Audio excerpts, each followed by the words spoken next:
Welcome back to the second session, and thanks again to our participants in the first. I can see that we touched off a fantastic conversation that continued over coffee, and we hope to let it go throughout, I don't know, it could go quite late at the faculty club. So now we're moving on to further historical contexts, and we'll be looking at an early colonial example, an example from antiquity, and then we'll be coming back around to the question of ISIS and the media. So we're going to start now with Matt Liebmann, who's going to tell us about a fascinating example of an intersection between identity politics and religion in church bells of 17th century New Mexico. And with that, I turn it over to Matt. Thanks to the standing committee and to Bastien and Clare for organizing this. I'm going to move us in space, at least, if not time, over to the New World, just to orient you a little bit. I do my work in northern New Mexico with Pueblo peoples, so I do archaeology of the ancestral Pueblo. Some people know them as the Anasazi. This is a map depicting the 19 Pueblos that still exist in New Mexico today. Each one of these is a separate tribe, so I'll use the term Pueblo interchangeably to mean a site. We call their archaeological sites Pueblos. The villages that they live in are Pueblos. The tribe is called a Pueblo, and so each one of these represents a Pueblo tribe with its own reservation. These are all federally recognized tribes. For people who've been to the area, this is Santa Fe here. The modern city of Albuquerque is between Sandia and Isleta. Most people today know New Mexico from the TV show Breaking Bad, so this is where they go cook the meth out here. And the peoples I work with are Pueblo peoples, so if you're not familiar with these cultures, these are sedentary agriculturalists. They are maize-based peoples growing corn prior to colonization. This is the North House at Taos Pueblo. It looks very much today like we think it would have looked at the time of first contact, which is the period that I work in, looking at the early relationship between Spaniards and Pueblo peoples. Whoops. There we go. So to give you a little historical background, first contact took place between the Pueblos and the Spaniards in the 1540s, but the colony wasn't set up until 1598, and the colonial capital is established at Santa Fe in 1610. So what this map is showing you here is this is the core Pueblo heartland, but you also do have the Pueblos of Zuni out here in western New Mexico and Hopi up here in northern Arizona. But this showing the area colonized in the early 17th century. And of course, along with colonial power came religious conversion. So Franciscan missionaries were sent to New Mexico, where they established missions at pretty much each of those Pueblos you saw there. At the time of first contact, there were about 100 Pueblos. Within the first 75 years of colonization, due to disease and warfare, their populations were reduced probably by about 85 to 90%, so closer to the 19 Pueblos that you have there today. Now, this is a very kind of pastoral, Pacific view of evangelization among the Pueblos. We're pretty sure from the archaeology that this was not the everyday lived experience. In fact, so the earliest examples we have of iconoclasm in this period were carried out by the Franciscans. So these are artifacts which were recovered from Pecos Pueblo by A.V. Kidder, a graduate student here at Harvard who went on to become the father of Southwestern archaeology. And in the 17th century layers at Pecos Pueblo, he found these figurines, some people would call them idols, that had been smashed and broken as part of the Franciscans' campaign to expunge traditional Pueblo religion. So with the entry of the Franciscans, we get a concerted effort to destroy traditional native religious practices, and this included backfilling their kivas, which were ceremonial chambers. That's what you see in the foreground here. those were often backfilled. The ritual paraphernalia that was used in their traditional practices were burned. So there's a one Franciscan reference that talks about a bonfire of more than 1,600 of the kachina masks that were used in these traditional dances, not unlike the burning of the codices in Mesoamerica that Janet mentioned previously. And in some cases, we got superposition, where Franciscans would put their churches directly on top of the formerly sacred areas of native people. So sometimes directly on top of a kiva, they would locate these churches. So after about 80 years of that, the Pueblo people had had enough. And on August 10th of 1680, they staged a coordinated uprising.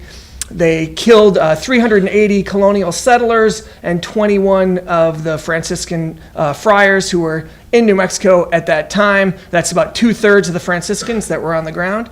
This is widely regarded as one of the most successful, if not the most successful, indigenous uprisings in North American history. And following this uprising, for a 12-year period, the Spaniards were expelled from New Mexico. They founded a colonial capital in exile in what's now Ciudad Juarez, was then called El Paso del Norte, and the Pueblo peoples lived free for a period of 12 years. And this is the period that a lot of my previous research has taken place in.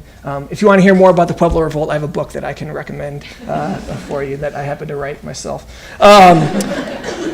So as part of the efforts in the Pueblo Revolt of 1680, of course, the priests were killed, the Spaniards were expelled, and after that, the leader of the revolt, a charismatic holy man named Pope, made a tour of the Pueblos where he reportedly instructed the people to, quote, smash and burn the images of the Holy Christ, the Virgin Mary, and the saints, the crosses, and everything having to do with Christianity, to burn the churches and smash the bells.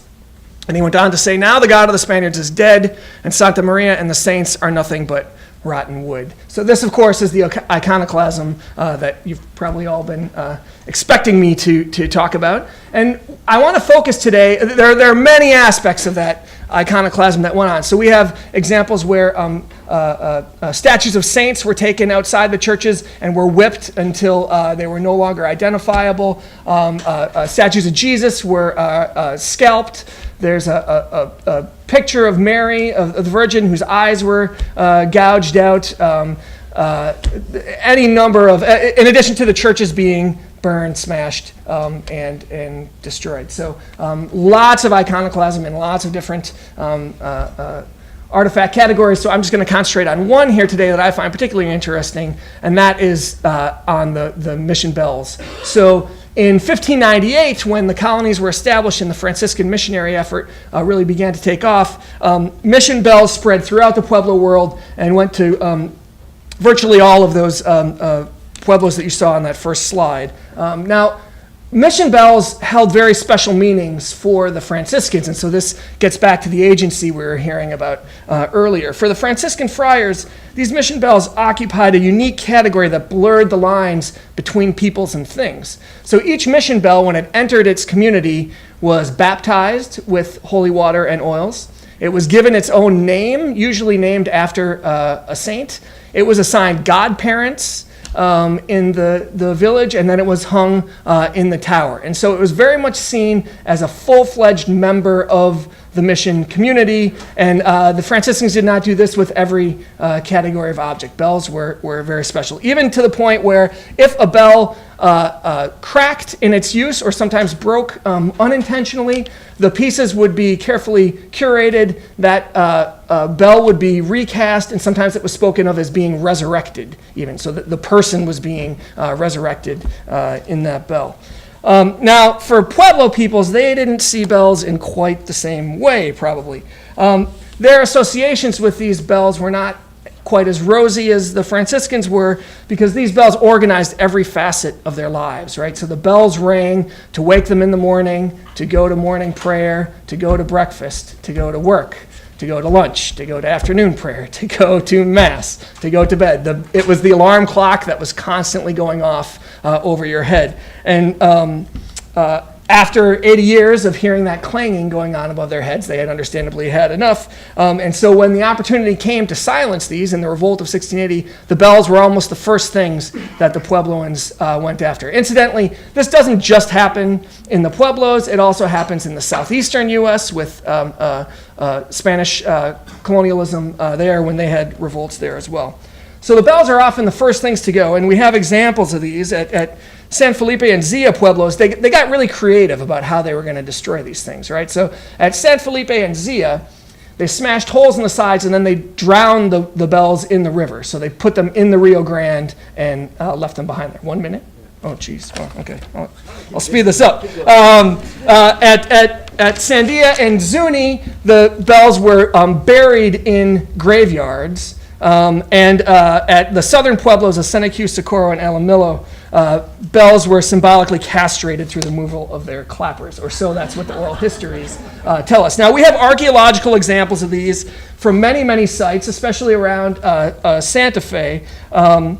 And we're told that some of these bell fragments in oral histories appeared in kivas that were used later on. And so the Two-Horn Society at Hopi Pueblo today is said to retain pieces of bell fragments from the site of Awadavi, where they scavenged these bell fragments out of the ruins of that site. Now, incidentally, Harvard, the Peabody Museum at Harvard excavated the Pueblo of Awadavi, and we have some of those bell fragments in the collections here at the Peabody, which you see here.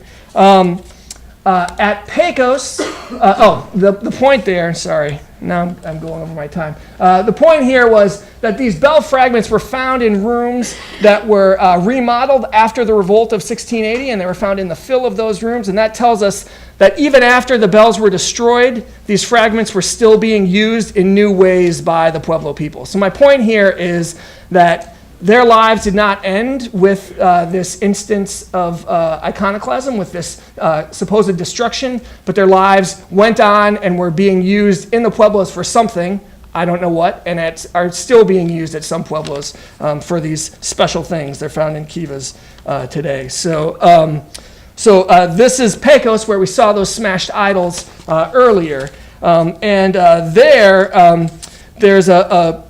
what we know is they took the bell from the tower here, brought it up to a hilltop, and apparently intentionally broke it there, and it was on a path going to another pueblo called San Cristobal.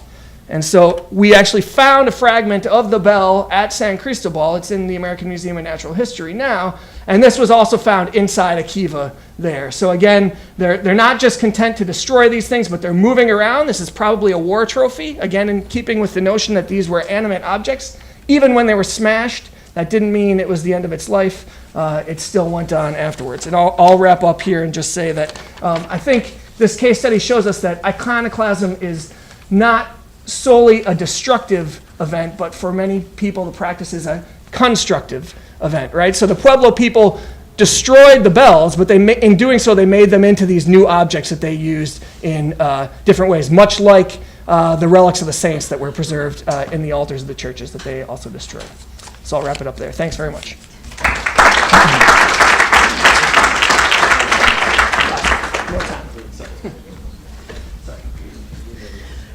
Thanks so much for that, Matt. That takes it to a whole new level, what we were discussing about the aura or the personality of an object and how possible it is to destroy that aura, that personality, that idea with just destroying or remaking an object.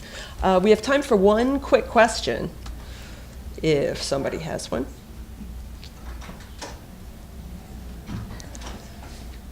I have one. Yeah, Jason. Do we know anything, you said that they're still present in kivas today. Do we know anything about what they might be used for today? No. If you know anything, Pueblo society is extremely secretive. Yeah. We're told in oral histories that they exist in those kivas today, but as far as the actual, it would be inappropriate for them to tell us what those things are being used for, and it's very likely that even Pueblo people who don't belong to the societies that meet in those ritual spaces wouldn't know what they were used for. So Pueblo culture has just an entirely different concept of knowledge than we have in the West. It's not something that's meant to be shared with people outside of the societies who are using those objects specifically. So I literally have absolutely no idea in what context those things are being used today. Thanks. Okay, thanks, Matt.